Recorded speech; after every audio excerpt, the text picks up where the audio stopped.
Hello. I will make rather the presentation standing, trying to not to get the light in. I will start making some definitions about reality, but how I perceive reality, or I divide the reality. Of course, the first one is the waking reality, which is our world, our physical world. The other one is our dream reality. And with dream, I mean not the dreams in the future, my plans. I really mean the oniric dreams, like the dreams when we literally sleep and have sleep paralysis and have hallucinations in the sleep. This is what I mean with dream, not to confuse with other dreams. And the third reality is the visual arts. Oh, sorry, this was the presentation before. I'm very sorry. That is the right presentation.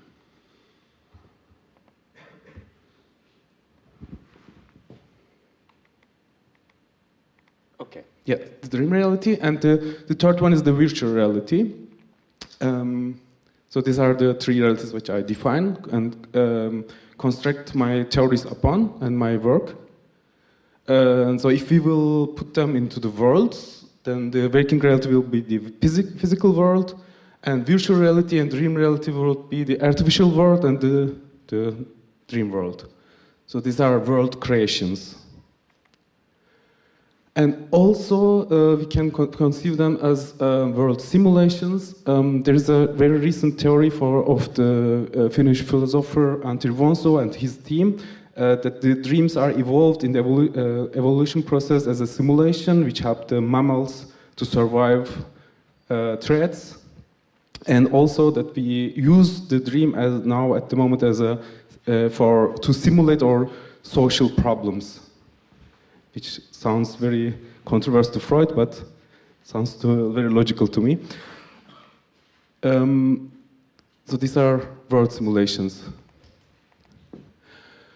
But they are synchronized with each other, they communicate with each other. We find the elements, what we see in our dreams in real life. This is of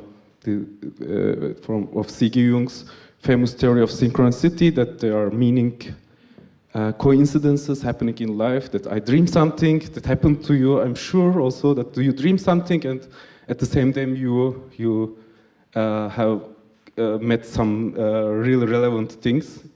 Or also in the arts, that you visit an exhibition and later you meet persons or other things that are really relevant to the artwork. So they are very interconnected to each other. But the problem with the dreams are they are solipsistic experiences. So the dream is a kind of film that is going on in my head, or a game, or a play, or an image, or a scene, or a sculpture, which is going only in my head, and I can't put it out. It's a solipsistic experience. I can't share it directly with other people. Whereas we share our physical world, physical reality, we can share the artistic experiences to a certain degree. We can talk about that we see, or we can suppose that we saw the same artwork. We can talk about it, but with the dream, it's a bit tricky. So I will just let this on one side and come from another side to approach from another side, from the perception and expression side. So we have our eyes, our ears, and our vocal tract. We have a visual organ of perception, we have auditive organ of perception, and our vocal tract as a auditive expression organ. But we don't have an organ to show images. So if you will compare it to the electronic communication devices, that will be like we have our cameras, or microphones, or vocal parlors, or lip speakers, but we don't have a monitor, we don't have a projector. But some animals have this organ. So the chromatophore cells on octopus and chameleon, they enable very instant transformations of colors, and they can really play animations on their skin. So my theory is maybe dreams and, in general, imagination developed as a kind of visual expression organ in the evolution process. And visual arts are a prosthesis to fill this gap of this missing visual expression organ.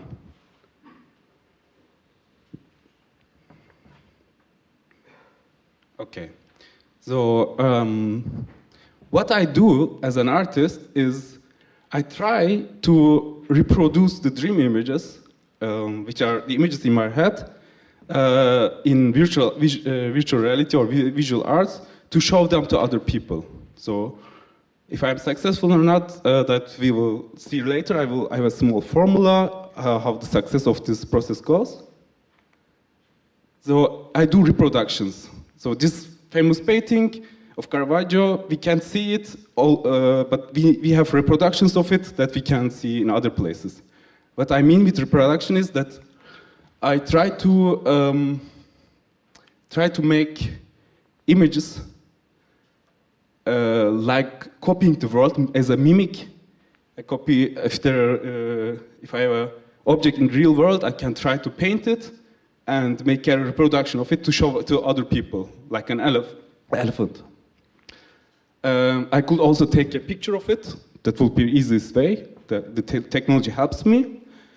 But if I have a dream or an imagination in my mind, it's very hard to bring this image out. So if I say I dreamt of a butterfly yesterday, you won't believe me maybe, because I don't have a proof. I don't have a photographical proof. Even in this world, it's very hard to say something, to prove something without having a picture of it. So to show it from the Aristotelian way, I prepared an animation. So Aristotle had these particles which are going to our head, through our eyes and reaching our subconsciousness. The weak particles, they build the dream, Aristotle said, and the strong particles have our perception. And I turn it around, and I have the image of the butterfly in my head going on. And is it possible to put these particles go out of my eyes, maybe, or in the other way, and depict images, so like turning this process the other way? So here are some of my works. I keep dream diaries since 6 years now, and not only written diaries, but also drawn sketchbooks. And so I developed different techniques to catch this image. More recently, I am focused on pointillistic technique because I can put the mental image better to the paper. I can not by drawing lines, but looking at it like a printer, put points. I try to make them from these notes, these direct notes, more developed images, like coloring them, painting them, animating them. Especially, sometimes it is easy because the dream is in itself like an artwork. As I dream that I make an artwork, so it's then particularly easy because I know how to do it, even in dream. Or they are really caricaturistic, that is very easy to do them using different visualization tools. Or the action is very easy to show. And in the next step, I try to make installations. Like here, I try to show it again. It's a flight simulation, which is replicating or trying to imitate the flight movement in the dream. So some people fly like Superman in their dreams, some other people just levitate, and some people fly like birds, which is coming actually from swimming. So there are some theories that our flights in dreams are coming from swimming. So I made an installation with Kinect that I can flap my arms, and I have a dream scene which I really dreamt that I dreamt that I was flying. So I tried to build this scene and fly in it, and people also can fly in it. Or I played with Jupiter in one of my dreams. So actually you can, if you look down, so you can see here always the date when I dreamed it, the main title, and here the technique. So it's also a Kinect installation that I played with the cast. This was an experience which is not easy to communicate, but or have in real life, of course. You can't play, just go to Jupiter and play with it. But in Dream it was possible, so it is possible to have this experience as an evidence for a scientific evidence even. And I trying to imitate some phenomena in dreams, like do you have objects in your dreams which are changing to each other? Like here I have, just again, I had a dream where I had in a pot there was cooking frogs, crabs, and squids. They were changing to each other. So at the same time there was the different objects. Is it possible to communicate this phenomena in an artwork or in a film that I have something which is at the same time other things? That I know this in Dream, but is it possible to make this in a film or in animation or like here in an interactive installation, which is EEG controlled?